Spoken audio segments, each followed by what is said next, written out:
Here we're going to use matrices on our graphing utility to solve a system of equations. In this situation, Megan went clothes shopping and bought 2 pairs of flare jeans, 2 camis, and 4 t-shirts for $90. At the same store, Paige bought 1 pair of flare jeans and 3 t-shirts for $42.50, while Kara bought 1 pair of flare jeans, 3 camis, and 2 t-shirts for $62. We're asked to determine the price of each clothing item. To begin the problem, we need to define our variables. We have 3 variables of interest here. It's going to be the price for the flare jeans, the price for the camis, and the price for the t-shirts. So we're going to go ahead and let x equal the dollars or price for the jeans. We're going to let y equal the price or dollars for the camis. And we're going to let z equal the price or dollars for the t-shirt.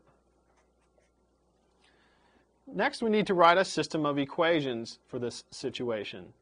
Since we have 3 variables, we're going to need 3 equations.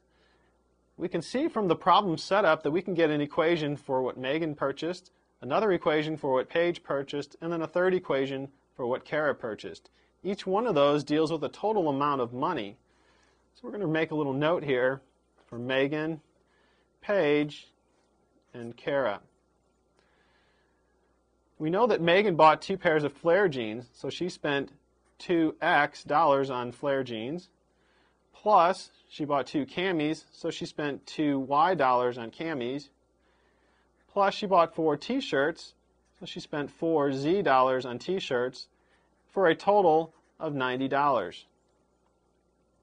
Paige bought 1 pair of flare jeans, so she spent X dollars on jeans, plus she bought 3 t-shirts, so that's plus $3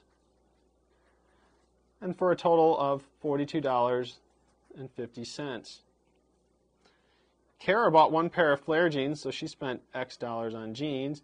She bought 3 camis, so she spent $3 on camis, and 2 t-shirts, so she spent plus $2 on t-shirts, for a total of $62.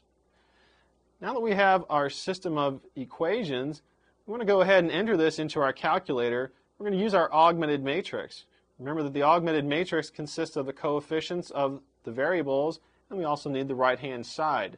One thing we're going to have to pay attention to is in our second equation here, there is no y term. So we need to remember to enter a coefficient of 0 for the y coefficient. If we go to our calculator, we want to go to matrix mode.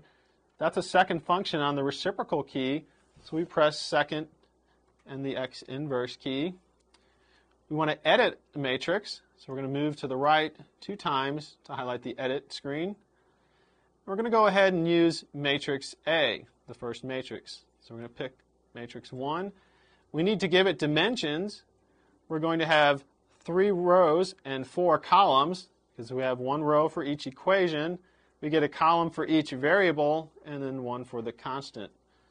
So we'll enter 3, enter, and 4, enter. And that sets up the matrix for us. We just need to enter in all our coefficients now. We're going to go ahead and go through each equation one at a time.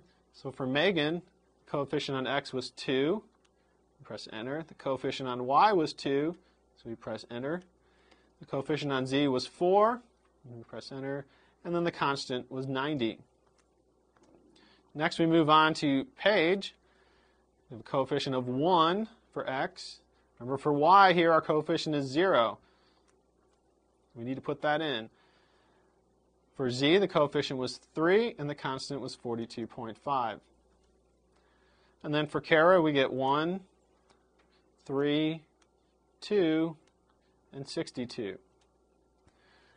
Now that we've finished entering the coefficients for our matrix, we want to exit out of the matrix mode just so we don't accidentally change anything.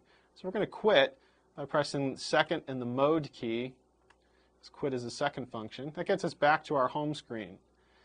Now we're going to go back to matrix mode. So we hit second and matrix, which is the reciprocal key. And we're going to move over to math. That's the second option. We would like to get our matrix into reduced row echelon form. That way we can just read off the answer.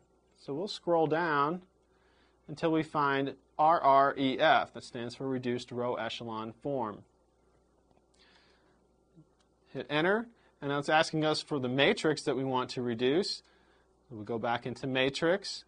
The first entry here says Names, so we're going to pick matrix number 1. That's the matrix we put our coefficients in. Close our parentheses and hit Enter. Now we can see from our matrix that x is equal to 24.5, y is equal to 8.5, and z is equal to 6.